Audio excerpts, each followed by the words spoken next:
saya. Silakan memperkenalkan dirinya, saudara. Iya. Yang lain disebutkan namanya, kenapa saya enggak? Iya, Anda kan bisa memperkenalkan dirinya juga, sama aja. Kenapa? Nggak semuanya harus rata. Keadilan itu nggak semuanya harus dikasih satu-satu. Enggak. Bagian-bagiannya. Anda kan udah besar, bisa memperkenalkan diri sendiri. Baru mulai, jangan nyari ribut. Iya. Tinggal ngomong nama lu sampai lu ngapain. Nama dari mana? Ngomong beres semuanya. Jangan nyari ribut deh. Ayo. Gak masalah. Baiklah, saya Cak Lontong, salam lemper. Saya mewakili, tolong apa itu? Saya mewakili apa? Sini Anda mewakili. Saya dari mana itu? Anda tidak mewakili siapa-siapa, karena tidak ada. Gak mungkin saya hadir di sini gak mewakili siapa-siapa. Mungkin Anda mewakili diri Anda sendiri. Oh, gak mungkin. Diri saya gak butuh wakil. Enggak ada nih. Toples garam udah mulai deh lu. Pak, dipanggil Komeng. Weh, lu. Hah? Lu, toples garam lu. Gak mungkin dong. Hah? Toples garam masa segede ini? Ini kaleng kerupuk lu tuh ya. Nah, kalau ini masuk akal. Tuh. Kalau toples garam enggak lah. Iya, kaleng kerupuk. Anda mewakili di sini LSI. LSI, tapi LSI-nya sebenarnya bukan LSI, LSI. Oh, LSI. Ah, jadi nggak bukan pakai Lingkar Survei Indonesia, bukan. Ini Lontong Survei Indonesia. Oh. LSI, I-nya pakai I. I-nya pakai. Kalau yang LSI itu kan LSI. I-nya pakai apa? Enggak, kalau yang Lingkar Pakai I Survei ya? Indonesia kan LSI. Kalau saya LSI. LSI. I-nya pakai I. I-nya pakai I. Oh iya, iya benar. Pak, lewatin banyak yang meninggalin. Iya, Nggak bisa, Neng. Ini belum jelas loh. Perkenalan itu harus jelas. Kalau dari awal perkenalan sudah nggak jelas, betul. Bagaimana ke belakangnya? Gimana nggak jelas orang lu segede bagong begitu masa nggak jelas? Tapi kamu tadi kira toples garam. Ayo. Ya lu ngadep sono, pas ngadep sini baru gua paham. Kayak? Kaleng kerupuk. Nah, gitu dong biar sepaham. Jadi saya dari LSI, I-nya pakai I. Iya. Perasaan ini kayak mengulang yang tadi ya? Iya, udah. Berarti saya sudah memperkenalkan. Udah, Cak Lontong. Saya ke Cak Lontong. Jangan tegang, tenang aja, tenang. Biarkan dia yang tegang. Sebentar, Pak. Ya. Saya boleh pakai ini dulu nggak? Oh, boleh. Oh, pakai topi dulu ya? Dia sudah memakai topi. Wow, aku tercengang. Masalah apa sih ini? Berkenaan dengan masalah survei yang selalu Anda lakukan. Jangan salah, kali ini saya tidak akan mengangkat survei. Tapi masalah data. Data dan survei kan sama. Beda, data itu adalah berupa angka-angka atau hasil penelitian. Dan itu tidak selalu melalui survei. Itu. Negara terbesar yang dianggap paling hebat dalam demokrasi adalah Amerika. Tapi tahu gak Anda, pemilu pertama kali diadakan di mana? Pemilu pertama kali diadakan. Pertama kali pemilu diadakan di mana Anda tahu? Pemilu. Di Indonesia. Inggris. Salah. Sok tahu Anda. Di Indonesia. Kenapa Indonesia? Di Inggris namanya election. Di Amerika election. Pemilu hanya di Indonesia. Pertama kali. Beda bahasanya doang. Makanya bahasanya doang. Nih. Pertanyaan saya kan jelas. Pemilu pertama diadakan di mana? Bukan sistem pemilu, pemilihan umum pertama kali dilaksanakan di mana, kan bukan. Tapi lu memperbodoh bangsa ini. Lu memperbodoh bangsa ini. Mbak Deni. Karena yang kita bicarakan substansi. Lah itulah kenapa orang jadi golput. Ini harus saya tekankan. Sebenarnya golput itu tidak ada. Yang ada adalah orang yang tidak menggunakan hak suaranya. Ya disebut golput dia itu. Ini yang harus kita hilangkan. Karena beda. Anda sudah mulai tahu bedanya. Tahu bedanya. Apa bedanya golput dan orang yang tidak menggunakan hak suaranya? Itu beda. Golput apa golput? Golput adalah orang yang bisa disebut orang yang tidak menggunakan hak suaranya. Itu golput. Ya golput. Kalau orang yang tidak menggunakan hak suaranya, itu bisa disebut golput. Itu bedanya. Enggak. Mana sih?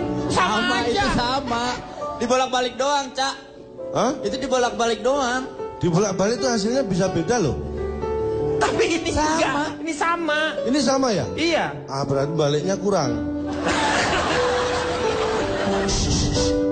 Lu bisa nggak istirahat 2 hari aja? Biar yang lain pada tenang. Neng, Pusing nggak sakit. kamu jangan Iya gitu. nih bapak udah batuk-batuk. Kamu jangan gitu, kemarin aku sudah istirahat 2 hari. Itu Aku gua, yang nggak lo tenang. yang ada terus. Nggak Jadi salah. yang pusing. Ya salah gua dong. Jadi tidak mau memilih itu mereka sudah memilih. Artinya apa? Orang yang tidak mau memilih berarti dia memilih untuk menjadi golput. Itu yang pertama. Iya. Yang kedua untuk memilih tidak memilih. Itu yang kedua. Memilih Kemudian- tidak iya. Nah, yang membuat kita menjadi golput adalah sikap apatis. Anda tahu? Tis. Apatis. Apatis itu apa sih?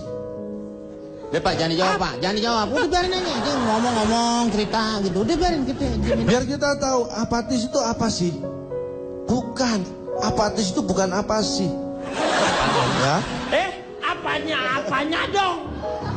Apanya dong? Danding dong. Ada nih, apa-apanya tis nggak ada. Nggak ada. Apa-apanya tis. Ya nggak apa-apa dong. Apa-apanya sih? Dangding sih. Danding sih. Gimana sih? Penyebab ketiga golput karena masalah waktu. Ya kan? Iya.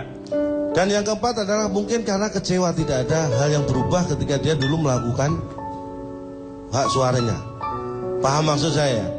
Berarti Itu dia pernah 4 memilih. penyebab. Iya. Dulu memilih, Iya, sekarang nggak. enggak, karena ternyata waktu dia dulu memilih Kecewa. menentukan pilihan, ternyata toh nggak ada perubahan. Iya. Akhirnya dia bersifat apatis. Nah. Apatis itu apa sih? Bukan. Ya. Balik lagi nih Pak. Pak, darah milih teh. Apa sih apatis? Nah, Apa sih? ini baru. Apa mau lu sekarang, ha? Bapak jangan Apa emosi. mau lu sekarang? Oh kan? Gua tadi diam Tolong Pak, aja. tolong nih, diredam itu Pak. Itu 4 kali. Ini orang yang nggak bisa Saya introspeksi. diam aja nih. Bukan saya doang kan, semua orang nih, semua orang tuh udah empet temen lo. Sebel. Jangan kata lu semua, gua juga empet sama gue. Nah ini makanya. Enggak dong. Hah? Oh, orang diam. Enggak gimana saya yang merasakan. 1, 2, 3 lu bertiga. Kalau 1, 2, 3 baru kita berempat. Baru. Nih orang mulai dari sono, sampai sini, sampai belakang, sampai depan, nggak ada yang demen, tahu Lu nggak? ngapain ambil HP orang? Nih gua pulangin.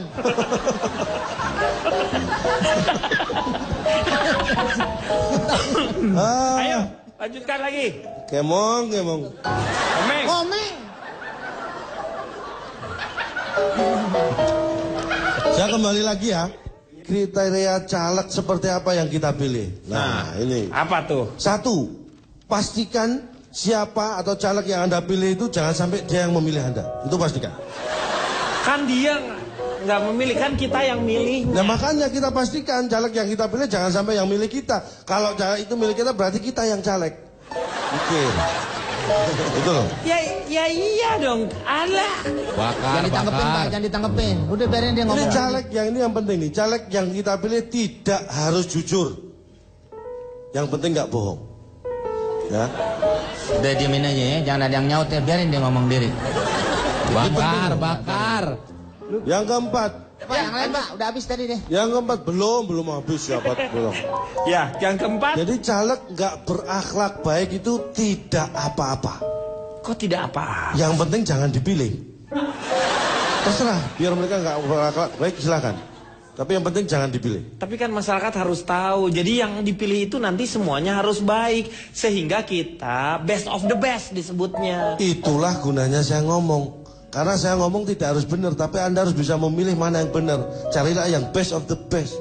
Karena kenyataan dunia itu seperti itu. Tidak semua caleg itu bagus, tapi yang ada itu pilihlah best of the best. Anda bisa belajar dari ucapan saya. Apa? Loh, kata-kata apa? Ya, semua saya katakan tadi Anda bisa belajar. Nggak penting. Apa orang suruh belajar? Kamu siapa, guru? Ini. Ah, Anda jangan terjebak. Anda jangan terjebak bahwa belajar itu harus pada guru. Terakhirnya, ya itu tadi, artinya di antara caleg-caleg yang ada itu pilihlah yang terbaik. Karena begini, kita harus bisa belajar dari Amerika. Amerika dianggap yang punya sistem pemilihan umum yang sudah sangat dewasa. Anda tahu di Amerika itu pemilu 2 tahun sekali. 2 tahun sekali dari mana pemilunya? Anda harus tahu. Daerah maksudnya. Memang di sana tidak, yang 2 tahun ini tidak populer karena bukan memilih presiden. Jadi dia ada namanya midterm election itu tiap 2 tahun sekali. Kalau pemilihan presiden 4 tahun sekali. 4 tahun. Nah itulah bedanya dengan di Amerika dan di Indonesia. Satu Indonesia 5 tahun sekali, Iya. untuk Amerika 4 tahun sekali. Iya. Dan ada beda yang sangat signifikan dan jauh sekali. Bedanya kalau dibandingkan pemilu Amerika dan Indonesia. Apa yang beda? Pemilu Amerika itu diadakan di benua Amerika, pemilu Indonesia di Indonesia. Oh jelas Jauh, Bang. betul jelas banget itu. Itu yang kita mau dapat dari Anda itu ilmu yang sangat luar biasa. Saya nggak mengira masukan saya bisa sehebat itu buat Anda. Hebat dari mana? Kita akan kembali setelah yang satu ini.